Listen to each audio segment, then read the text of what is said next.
Film की शुरुआत में हमें एक कार दिखाई जाती है जिसके शीशे पर ढेर सारा पानी आ रहा था क्योंकि बाहर बहुत तेज बारिश हो रही थी। वहीं पर हमें एक लड़की भी दिखाई जाती है जो बारिश में भीग रही थी। अब यहाँ से सीन कट होता है और हमें पैट्रिक नाम का एक आदमी दिखाया जाता है जो इस टाइम अपने घर में ही है। यहाँ भी तेज बारिश हो रही है लेकिन वो अपने घर में ही बैठा रेडियो सुन रहा होता है। हम देख पाते हैं कि पैट्रिक एक कैंपर वैन में रहता है, यानी एक ऐसी वैन जिसमें वह अपना गुजारा करता है, एक घर की तरह यहाँ पर रहता है। तभी अचानक कोई उसके दरवाजे पर दस्तक देता है, जिसे सुनकर पैट्रिक चिल्लाता है कि बाहर जो कोई भी है यहाँ से चला जाए क्योंकि मेरा कोई इरादा नहीं है दरवाजा खोलने का। वो इंसान वापस चला गया और पैट्रिक भी वापस आकर कुर्सी पर बैठ गया। लेकिन थोड़ी देर बाद फिर से कोई दरवाजा नॉक करता है। इस बार एक लड़की की आवाज आई जो कहती है कि मुझे मदद चाहिए। यह सुनकर पैट्रिक दरवाजे पर गया, थोड़ा सा दरवाजा खोलकर उससे पूछता है कि आखिर उसे क्या चाहिए। लड़की कहती है कि बाहर बहुत तेज बारिश आ रही है और उसे आगे एक टाउन में जाना है, तो क्या वह उसे लिफ्ट दे सकता है ताकि वह वहाँ पर सही सलामत पहुँच सके। पैट्रिक उससे कहता है कि तुम बहुत भीग रही हो तो तुम अंदर आ जाओ। और जब वह लड़की अंदर आती है तो पैट्रिक उसे देखकर हैरान हो जाता है, मानो जैसे उसने पहले भी उसे कहीं पर देखा हो। पैट्रिक उसे कहता है काफी रात हो गई है तो वह इतनी रात को कहाँ जा रही थी। लड़की उसे कहती है कि उसे बस अगले टाउन में जाना है। अब पैट्रिक उसके लिए तौलिया भी लाता है लेकिन वह लड़की यह कहकर मना कर देती है कि मुझे तौलिया नहीं चाहिए, मैं बस जहाँ जाना चाहती हूँ तुम मुझे वहाँ छोड़ दो। इस पर पैट्रिक उससे कहता है कि यह वैन बहुत टाइम से खराब पड़ी है, यह चल नहीं सकती, इसीलिए मैं तुम्हें टाउन नहीं छोड़ सकता। कल सुबह यहाँ से एक बस जाएगी तो वह उस बस से टाउन जा सकती है, इसीलिए तुम यहीं रात गुजार लो और कल सुबह होते ही यहाँ से चले जाना। वह यह भी बताता है कि इस टाउन के बच्चे अक्सर उसे परेशान करते हैं। वह दरवाजा खटखटाकर चले जाते हैं, इसीलिए जब तुमने पहली दफा दरवाजा नॉक किया था तो मैंने तुम्हें यहाँ से जाने को कहा था क्योंकि मुझे लगा था कि शायद वहाँ भी कोई बच्चा है जो बस मजाक करने के लिए आया है। आगे वो कहता है कि तुम बहुत भीग गई हो तो तुम ऐसा करो कि अपनी शर्ट उतार कर मुझे दे दो ताकि मैं उसे हीटर के पास रख दूं और वह सूख जाए। यह कहकर वो उसके सामने ही खड़ा हो जाता है और उसे ऐसा करने के लिए कहता है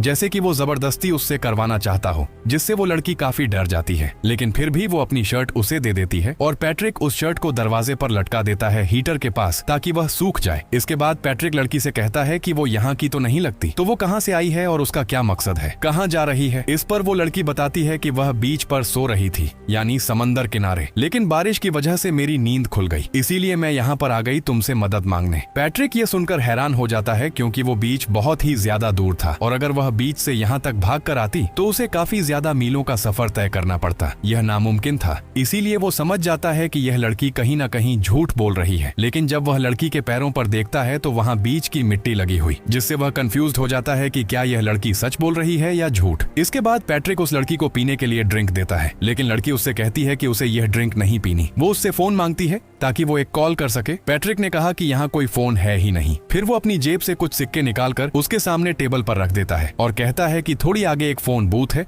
जहाँ जाकर वह कॉल कर सकती है। मगर इतनी रात होने की वजह से फोन बूथ बंद हो गया होगा, जिस वजह से उसे रात यहीं बितानी पड़ी। आगे उसने कहा लेकिन मेरे पास फोन बूथ की चाबी है, अगर वह चाहे तो वो उसके साथ वहाँ जा सकता है। पर लड़की मना करके वहाँ से जाने लगती है। लेकिन जब वो देखती है कि बाहर बहुत तेज तूफान आ रहा है तो वो यहीं रुकने का प्लान बनाती है। वो पैट्रिक की ट्रॉली में लड़कियों की कई सारी चीजें देखती है जिससे उसे लगता है कि शायद यह उसकी वाइफ की होंगी। तभी पैट्रिक कहता है कि क्यों ना तुम गर्म पानी से नहा लो ताकि उसका जिस्म साफ भी हो जाए और तब तक उसकी शर्ट भी सूख जाएगी। यह कहकर वो फिर से उसके सामने आकर खड़ा हो जाता है जैसे वो फिर से उसे ऐसा करने के लिए फोर्स कर रहा हो। लड़की घबरा गई और ना चाहते हुए भी बाथरूम में चली जाती है नहाने के लिए। तभी हम नोटिस करते हैं कि वैन के ऊपर से कोई चीज गुजर रही है क्योंकि वहाँ काफी तेज आवाज आ रही थी, जिससे लड़की और ज्यादा घबरा जाती है। पैट्रिक ये सोच रहा होता है कि इतनी रात को वो लड़की यहाँ पर कैसे आ गई। उसने तो बताया है कि वो बीच से आई है, लेकिन बीच तो बहुत ही दूर है। उसने लड़की को कहीं पर देखा भी है लेकिन उसे याद नहीं आ रहा कि कहाँ पर देखा है। लड़की भी सोचती है कि वह बार बार मेरे सामने आकर खड़ा हो जाता है, जिस वजह से वह थोड़ी डर भी रही थी और उसे लग रहा था कि उस आदमी के साथ जरूर कोई ना कोई गड़बड़ जरूर है। अब इन दोनों को ही एक दूसरे पर शक हो रहा था। इनको लग रहा था कि कुछ तो उल्टा हो रहा। जब लड़की बाथरूम में नहा रही थी तो उसके सर से ढेर सारा खून निकलने लगता है, लेकिन तभी वह होश में आ गई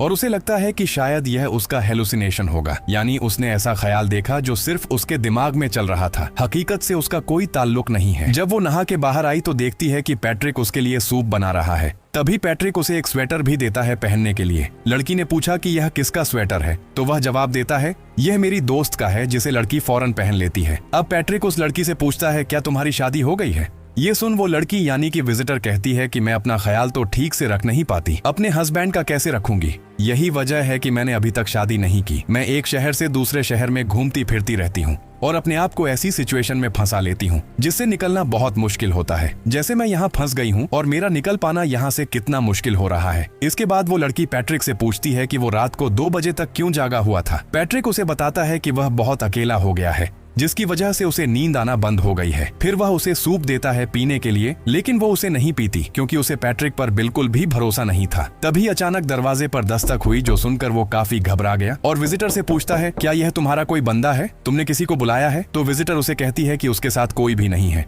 वह बिल्कुल अकेली है। यह सुनकर पैट्रिक दरवाजे से बाहर देखता है, लेकिन उसे वहां पर कोई भी नजर नहीं आता, जिससे वह समझ जाता है कि शायद बच्चे ही उसके साथ मजाक कर रहे होंगे। इसीलिए वह फौरन दरवाजे को लॉक कर देता है। इसके बाद पैट्रिक देखता है कि विजिटर सूप पीने की बजाय उसे एक जगह पर फेंक रही है और यह देखकर वह समझ जाता है कि लड़की को मुझ पर यकीन नहीं आया अभी तक। इसीलिए तो वो उसका दिया हुआ खाना भी नहीं खा रही है, सूप भी नहीं पी रही है। इसीलिए पैट्रिक उससे कहता है कि तुम्हें वो खाना खा लेना चाहिए था, क्योंकि उसके अंदर मैंने कुछ नहीं मिलाया था। लड़की यह सुनकर कहती है कि मैं ऐसा नहीं चाहती थी, लेकिन फिर भी मैंने ऐसा किया क्योंकि मुझे अभी तक तुम पर यकीन नहीं हो रहा। यह सुनकर पैट्रिक टॉर्च लेकर आया क्योंकि वहां की लाइट खराब हो गई थी और उसे कहता है कि अगर वह चाहे तो यहाँ से जा सकती है, कोई जबरदस्ती नहीं है उसके साथ। इस पर लड़की कहती है कि नहीं, मैं यहाँ से जाना नहीं चाहती और हमें मिलकर फ्यूज बॉक्स को ठीक करना चाहिए ताकि लाइट वापस आ जाए। अब लड़की को कहीं ना कहीं लग रहा था कि यह आदमी बिल्कुल ठीक है और मैं बिना वजह ही उस पर शक किए जा रही हूँ। इसीलिए अब से वह उसके साथ अच्छे से बात करने की कोशिश करती है। फिर वो दोनों फ्यूज ठीक करने जाते हैं। पैट्रिक आगे होता है और लड़की टॉर्च पकड़कर पीछे खड़ी हुई, लेकिन तभी टॉर्च की लाइट पैट्रिक के कपड़ों पर पड़ी जहां खून लगा हुआ था। साथ में एक हथौड़ा भी रखा हुआ था जिस पर भी एक खून लगा हुआ था। ये देखकर वो काफी डर जाती है और उसे लगता है कि शायद वह कातिल है, लेकिन फिर भी वो उसकी पीठ पर लगी चोट को ठीक करने के लिए दवाइयां लेने जाती है। उसने जब मेडिसिन वाला बॉक्स देखा तो एक बॉक्स में बहुत सारे इयररिंग्स थी, जिनमें एक उसकी खुद की थी, जिसे देखकर वो चौंक गई और उसे समझ नहीं आ रहा था कि आखिर यहाँ पर हो क्या रहा है। वो फौरन बाहर आई, पैट्रिक से झगड़ा करती है कि आखिर तुमने मेरे इयररिंग्स क्यों चुराए। ये सुन पैट्रिक कहता है कि मैं तुम्हें पहली बार देख रहा हूँ, इसलिए यह हो ही नहीं सकता कि मैंने तुम्हारी इयररिंग्स चुराई हैं। उनमें से एक भी तुम्हारी नहीं हो सकती। लड़की काफी घबराई हुई थी और वह जाने का मन बनाती है। वो कहती है कि वैन का दरवाजा खोलो ताकि मैं जा सकूं। पैट्रिक कहता है कि दरवाजा पहले ही खुला है, अगर जाना है तो फौरन निकल जाओ। वो कहता है, तुम खुद यहाँ आई थी मदद मांगने के लिए और मैंने तुम्हारी मदद की, लेकिन अब तुम ऐसा क्यों करके दिखा रही हो जैसे मैं गलत हूँ। आखिर मेरे पास ऐसे लोग क्यों आ जाते हैं मदद मांगने के लिए जो बाद में मुझे ही गलत कहते हैं। अच्छा हो कि तुम लोग मेरे पास आओ ही ना, क्योंकि अगर वो लोग मेरे पास आएंगे ही नहीं तो मैं भी मदद किसी की नहीं करूंगा। अब लड़की ने जब दरवाजा खोला तो देखा कि बाहर तो बहुत तेज तूफान आ रहा है, इसलिए वह फैसला करती है कि मैं यहीं पर रुकूंगी। वो पैट्रिक से यह कहकर माफी मांगती है कि आई एम सॉरी, मुझे तुम्हारे साथ ऐसा बर्ताव नहीं करना चाहिए था। पैट्रिक ने उसे माफ कर दिया और वह उसके साथ ताश खेलने लगा। पैट्रिक कहता है कि मेरी शादी हो चुकी है, लेकिन मेरी वाइफ नशा करती थी। एक दिन ज्यादा लेने की वजह से उसकी मौत हो गई। आगे उसने कहा कि मेरी वाइफ से मेरी पहली मुलाकात एक गैस स्टेशन पर हुई। उसने भी मदद मांगी थी क्योंकि उसे भूख लग रही थी, तो मैंने उसे चिप्स के पैकेट्स दिलाकर वहाँ पहली बार ही हमें एक दूसरे से प्यार हो गया और हमने शादी कर ली। यह बातें सुनकर लड़की को उस पर यकीन हो गया और इस बार वह ड्रिंक पी लेती है। तभी पैट्रिक को बाहर किसी कार के आने की आवाज आती है और जब वह बाहर जाता है देखने के लिए कि कार किसकी है, तो लड़की फौरन उठकर उसके बेडरूम में जाती है क्योंकि वहां से उसे फोन की वाइब्रेशन सुनाई दे रही थी और उसे लग रहा था कि शायद वहां कोई फोन मौजूद है। जब उसने वहां जाकर पर्दा हटाया तो यह देखकर उसके होश उड़ गए कि वहां एक लड़की की लाश पड़ी हुई है जिसके हाथ में चिप्स के पैकेट्स थे। यह देखकर वो लड़की काफी घबरा गई और उसे यकीन हो जाता है कि सच में पैट्रिक एक कातिल है। ये लड़की उसे गैस स्टेशन पर मिली होगी जिसे उसने चिप्स दिलाए, फिर बहाने से यहाँ लाया और उसे मार डाला। ये वही लड़की है जिसकी कहानी वो अभी सुना रहा था, लेकिन वो झूठ बोल रहा था कि वो मेरी वाइफ है। यह देखकर लड़की बहुत डर गई। वो फौरन वहाँ से भागने का फैसला करती है, लेकिन जैसे ही वह पीछे मुड़ी सामने पैट्रिक खड़ा था जो फौरन उस पर अटैक करके उसे बांध देता है। वो कहता है कि लड़ने की कोशिश मत करना क्योंकि कोई फायदा नहीं होगा। पहली लड़की को मैंने ड्रग्स देकर मारा था। वो ऐसा ड्रग होता है जिससे जिस्म का पानी सूखने लगता है और जिस्म में पानी की कमी की वजह से गला सूज जाता है और इंसान की मौत हो जाती है। तुम्हारी मौत भी ऐसे होने वाली है क्योंकि तुम्हारे ड्रिंक में भी मैंने वही ड्रग मिला दिया है, वो भी सारा का सारा। तभी लड़की को अजीब सा महसूस होने लगा और उसका गला सूज जाता है, जिसके कुछ देर बाद उसकी भी मौत हो जाती है। लेकिन अब यहाँ पर आता है एक ट्विस्ट जो आपको हैरान कर देगा। जी हाँ, यह बात सच है कि पैट्रिक एक सीरियल किलर है। वो लड़की उसकी वाइफ नहीं थी, बल्कि चिप्स दिलाकर वो उसे अपनी बातों में बहला फुसलाकर यहाँ लाया ताकि उसे दर्दनाक मौत दे सके, क्योंकि यह उसका काम था और ऐसा करने से उसे मजा आता था। वो उसकी विक्टिम यानी शिकारी थी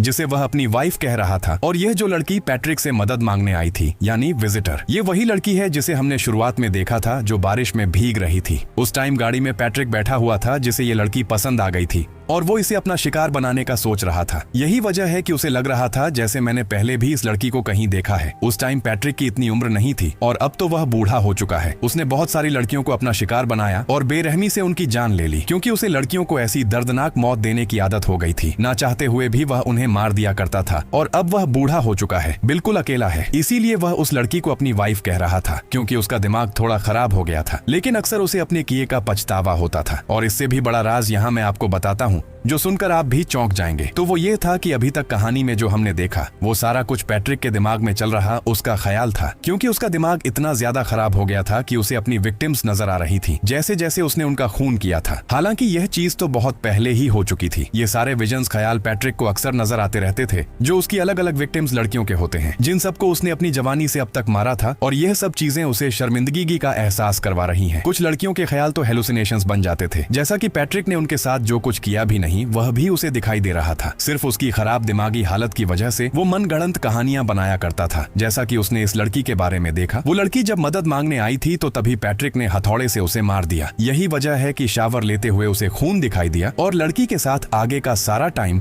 बस पैट्रिक की हेलुसिनेशंस थी, और जिस लड़की को भी वह मारता था उनका सामान अपने पास ही रख लिया करता था। और अब उन सभी लड़कियों की आत्मा यहाँ आकर पैट्रिक को भी वही ड्रग पीने पर मजबूर करती है जो बिना सोचे वो पी भी जाता है। और अब मरने की बारी उसकी खुद की थी। वो इस गिल्ट को अपने साथ लेकर मरने वाला था कि वो कितना बड़ा सीरियल किलर था, लेकिन अब इसका कोई फायदा नहीं था। उसका ये गिल्ट उसके साथ ही मर जाएगा। और इसी के साथ ही इस फिल्म की कहानी यहीं पर खत्म हो जाती है।